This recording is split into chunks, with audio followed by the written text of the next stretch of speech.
Hello and welcome everyone.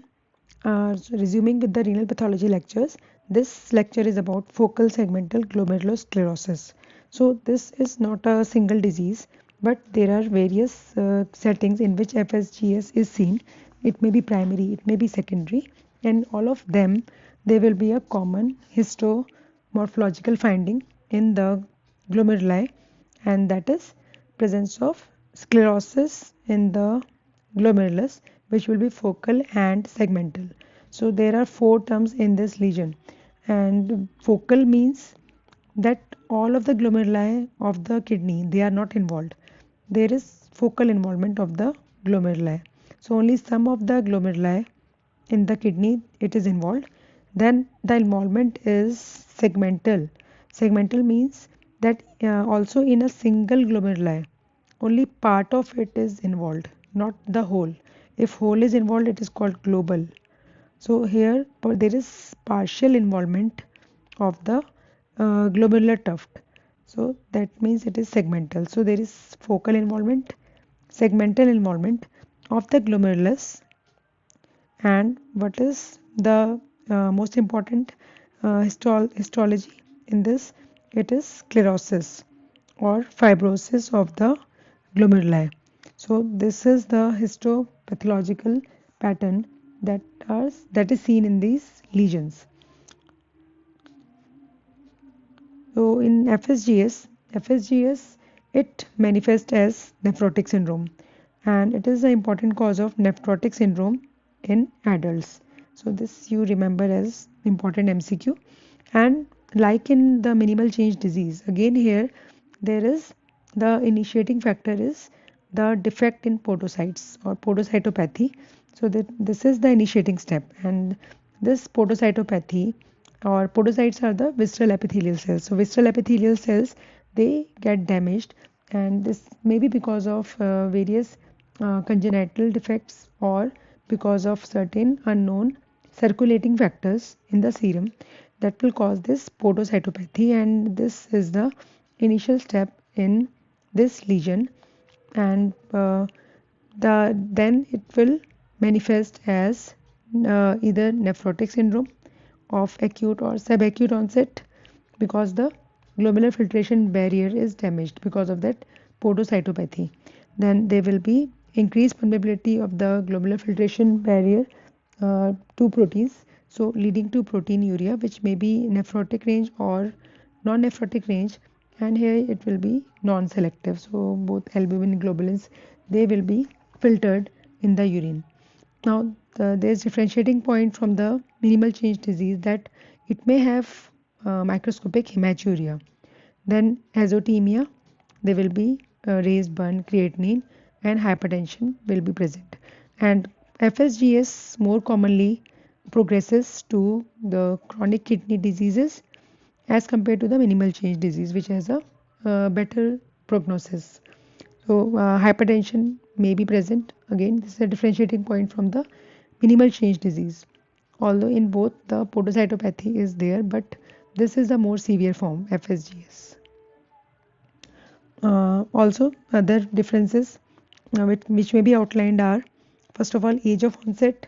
So in the minimal change disease usually occurs in the children, while in FSGS it is of adult onset. It may occur in children, but more commonly it is adult onset. Then second is the hematuria, decreased GFR, hypertension. They are more common in FSGS. So you should remember these points. And proteinuria in FSGS, it is non-selective. Both albumin and globulins, they are filtered from the slit diaphragm. And then the response to corticosteroid therapy, it is excellent in case of minimal change disease, but this FSGS is relatively resistant to the steroid therapy, especially in the adults. And progression to chronic kidney disease or end stage renal disease, it is more common in case of FSGS. So all these features, they differentiate it from the minimal change disease, although both manifest as nephrotic syndrome, but these are the differences. Next we come to the classification. I told you that FSGS is not a single disease, but there are many diseases leading to this hystomorphological pattern on microscopy. So what is the classification based on the etiology of FSGS? So one first is idiopathic or primary, where the cause is not known. It accounts for 10% of the cases in the children and 35% of the cases of nephrotic syndrome in the adults. And in the secondary forms, there can be various causes of FSGS, which are the important ones are HIV infection, then heroin addiction, sickle cell disease, obesity. So you have to remember these conditions. Many a times, problem-based questions can come in these scenarios. Then it can occur secondary to focal glomerulonephritis or necrotizing lesions, like in case of IgA nephropathy. So in IgA nephropathy, another cause of glomerulonephritis in which there is recurrent gross hematuria and deposits of IgA in the mesenterium. So we'll cover it in detail in the later classes. Then secondary to renal ablative conditions means there are certain conditions where there is loss of renal tissue and loss of renal function, like in renal agenesis, renal dysplasia, reflux nephropathy, and renal hypertension in the later stages. So in all these conditions there is renal ablation, loss of renal function and loss of renal tissue. Then in this again there will be FSGS, and there are inherited forms of nephrotic syndrome which is because of certain genetic mutations, and these mutations, they are seen in the genes which are encoding for the proteins which are present in the podocytes. So I have told you about these proteins in my initial lectures of renal pathology. So these proteins like podosin, nephrin, they are a part of the uh, podocyte food processes, and they are important for the permeability characteristic of the slit diaphragm. So when there are mutations in the genes encoding these proteins, then it causes the congenital forms of nephrotic syndrome. So in the pathogenesis, the most important event, which is the initiating event, is the podocytopathy, or the damage to the visceral epithelial cells, and there will be disruption of the podocytes and effacement of the food processes. So just to make a quick revision, we know that the glomeruli, it is composed of the outer layer of parietal epithelium. This is the outer layer. Then there is the urinary space. This is the urinary space or Bowman space. After that, there is the layer of podocytes. This blue one, these blue cells, these are the visceral epithelial cells, and they have these food processes, and that's why they are known as podocytes. These food processes, they are apposed on this glomerular basement membrane. This is glomerular basement membrane, and after that on the inner side there is this fenestrated layer of the endothelium. So these are the capillaries lined by this fenestrated endothelium. So this makes the glomerular filtration barrier.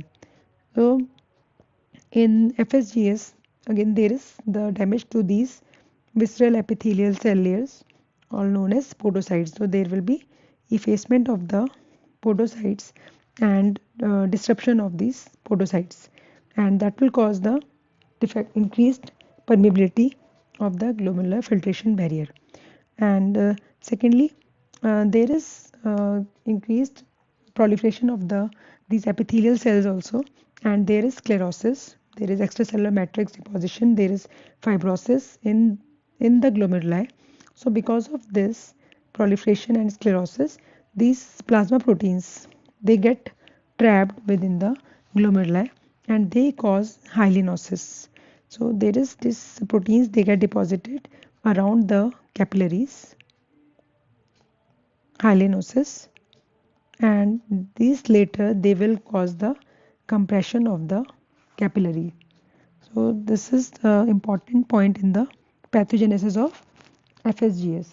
And this epithelial cell damage, it is the hallmark of FSGS on an ultrastructural level. Now next important point in the pathogenesis is the inherited forms of FSGS, and these all these forms, they are very commonly asked in the exams and in the entrance exams also. So first gene is the NPHS1 gene. This is coding for a protein nephrin. This protein nephrin, it is present in the podocytes and it is contributing to the permeability characteristic of the slit diaphragm.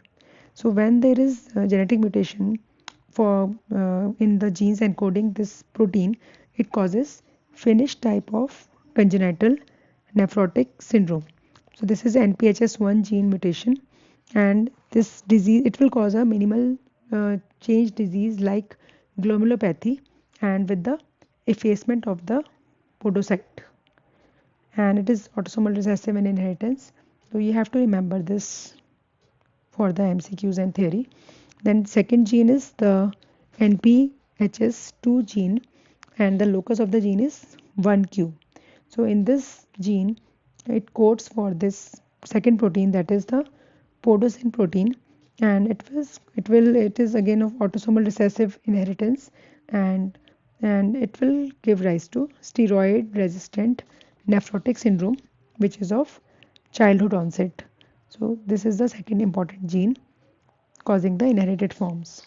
The third one is the mutation in the genes which are encoding alpha-actinin 4, and it will cause the autosomal dominant form of FSGS, and it causes the renal insufficiency.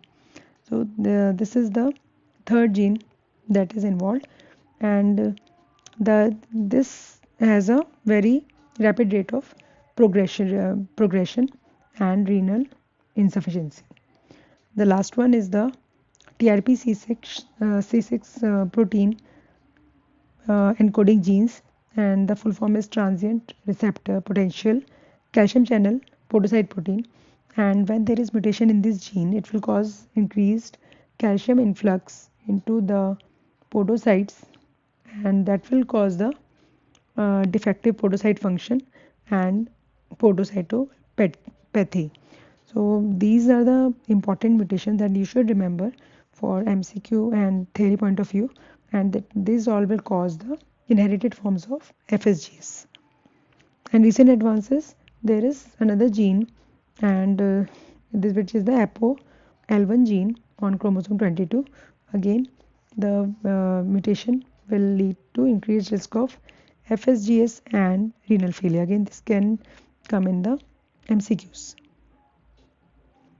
Now there was I told you the secondary conditions, which were the renal ablative conditions. The renal ablative conditions, they include conditions like hypertensive nephropathy, then renal agenesis or dysplasia, renal dysplasia, then reflux nephropathies. So in all these conditions, there is loss of the renal tissue.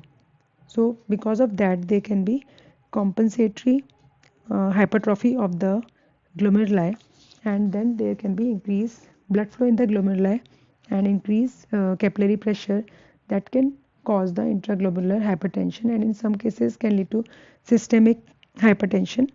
And all these compensatory mechanisms, they will ultimately lead to the epithelial endothelial injury, and there will be proliferation of the extracellular matrix and mesangial cells that will cause the increased sclerosis and proteinuria, and this will be the important cause for the focal segmental glomerulosclerosis in these renal ablative conditions. So because of all these events, ultimately the sclerosis of the glomeruli will occur.